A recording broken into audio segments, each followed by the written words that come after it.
Assalamualaikum warahmatullahi wabarakatuh. Kali ini saya akan membahas tentang kekongruenan dua bangun segitiga. Di sini ada dua buah soal yang akan saya bahas. Namun sebelum saya membahas soal ini, saya akan memberikan sedikit tentang bagaimana syarat untuk menentukan kekongruenan dua segitiga. Nah, di sini dua segitiga dikatakan kongruen jika memenuhi salah satu kondisi sebagai berikut. Yang pertama, ketiga pasangan sisi yang bersesuaian sama panjang. Jadi ketiga sisinya sama panjang, maka disebut sebagai bangun yang kongruen dengan memenuhi syarat atau kriteria sisi. Artinya bahwa ketiga sisinya ini sama panjang. Syarat yang kedua, dua pasang sisi yang bersesuaian sama panjang dan sudut yang diapitnya sama besar. Biasa disebut dengan kriteria sisi sudut sisi. Jadi ada dua buah sisi sama panjang, kemudian ada sebuah sudut yang diapit oleh kedua sisi sama besar. Maka dia dikatakan kongruen, segitiga yang kongruen, asal memenuhi syarat dengan kriteria sisi sudut sisi. Sudutnya diapit oleh dua sisi yang sama panjang. Lanjut, syarat yang ketiga. Dua pasang sudut yang bersesuaian sama besar dan sisi yang menghubungkan kedua sudut sama panjang atau biasa memenuhi kriteria sudut sisi sudut. Nah, jadi sisi yang sama panjang diapit oleh sudut yang sama besar. Maka bangun ini dikatakan bangun yang kongruen.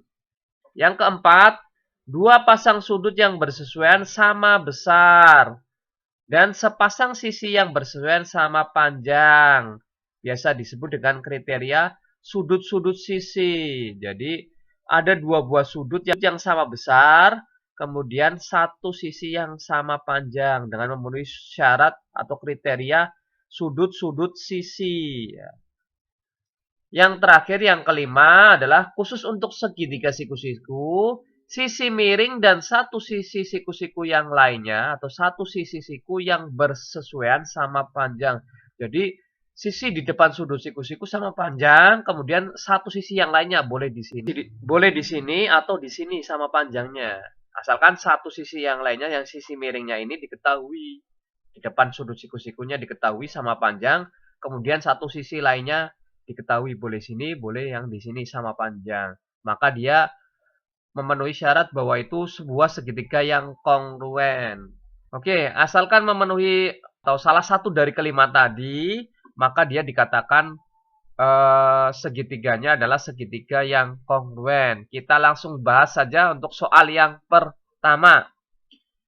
Perhatikan gambar di bawah ini, ada sebuah segitiga PRS, namun dibelah jadi dua. Di sini menjadi segitiga PQS dan QRS. Tunjukkan bahwa segitiga PQS dan segitiga RQS itu kongruen. PQS sama QRS itu kongruen. Nah, kita selesaikan, kita perhatikan gambar yang ada di sini. Berdasarkan gambar di atas diperoleh bahwa PQ itu nilainya sama panjang dengan QR di sini ya. PQ sama dengan QR. Nah, di sini sudah diketahui ada tanda sama panjang, strip satu ini sama. Artinya bahwa ini sama panjang dengan ini. PQ sama panjang dengan QR. Kemudian kita bisa lihat QS itu kan saling berhimpit ya. QS pada PQS itu sama panjang dengan QS pada QRS. Berhimpit. Nah, ini nempel berhimpit QS-nya. Maka jelas pasti sama panjang. Kemudian PS di sini, PS itu kan sama saja dengan SR atau sama panjang dengan SR atau RS ya. Maka di sini diketahui bahwa PS ada tandanya di sini. Sama panjang dengan RS.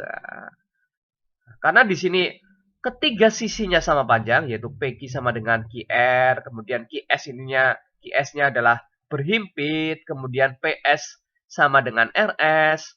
Di sini diketahui ada tandanya di sini ya, tanda ini. Strip 2 di sini. Maka artinya bahwa PS itu sama panjang dengan RS. Maka ketiga sisinya ini adalah sama panjang. Jadi, segitiga PQS kongruen dengan segitiga QRS berdasarkan kriteria sisi atau ketiga sisinya sama panjang. Memenuhi yang nomor satu tadi ya, syarat nomor satu. Bahwa ketika ada tiga, kemudian sisinya semuanya sama panjang, maka dia segitiga yang kongruen. Itu cara pembuktiannya. Oke, kita lanjut untuk soal yang kedua. Untuk soal yang kedua, perhatikan gambar di bawah ini. Ada dua buah segitiga yaitu ABC dan CED atau EDC ya. EDC kalau di sini menyebutkannya EDC. Tunjukkan bahwa segitiga ABC dan EDC adalah kongruen. Dengan diketahui bahwa panjang AB di sini sama panjang dengan DE. Sedangkan AB sejajar dengan DE, sejajar. Oke, kita selesaikan. Perhatikan gambar yang diperoleh di atas atau gambar di atas diperoleh bahwa kita bisa lihat sudutnya C di sini, ya, sudut C ya. Itu kan sama saja dengan sudut C yang ada di sini. Sudut C pada segitiga ABC itu nilainya sama dengan sudut C pada segitiga EDC. Kenapa? Bertolak belakang ya, saling membelakangi. Nah, kalau sudut yang saling membelakangi atau bertolak belakang, maka besar sudutnya sama. Ini kan saling membelakangi. Maka besar sudutnya jelas sama. Kemudian kita bisa lihat di sini. Ketika ini kan sejajar. Ketika garis AB saya perpanjang dan garis DC saya perpanjang, ini kan perpanjang karena sejajar. Kemudian ada garis yang memotong. Ini.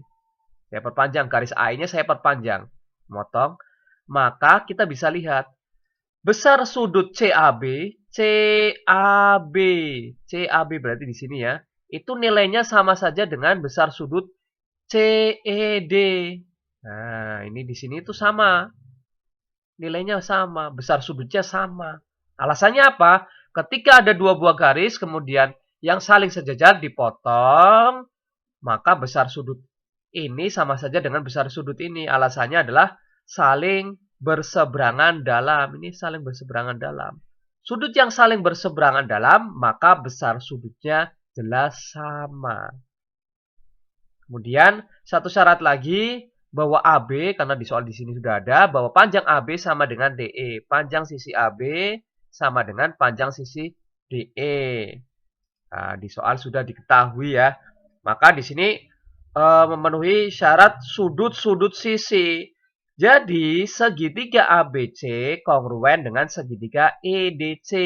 Berdasarkan kriteria sudut-sudut sisi. Nah, karena memenuhi kriteria sudut-sudut sisi, maka dikatakan bahwa segitiga ABC kongruen dengan segitiga EDC. Itulah cara menunjukkan atau membuktikan bahwa dua bangun segitiga dikatakan kongruen. Terima kasih, semoga bermanfaat dan mudah dipahami. Saya akhiri. Wassalamualaikum warahmatullahi wabarakatuh.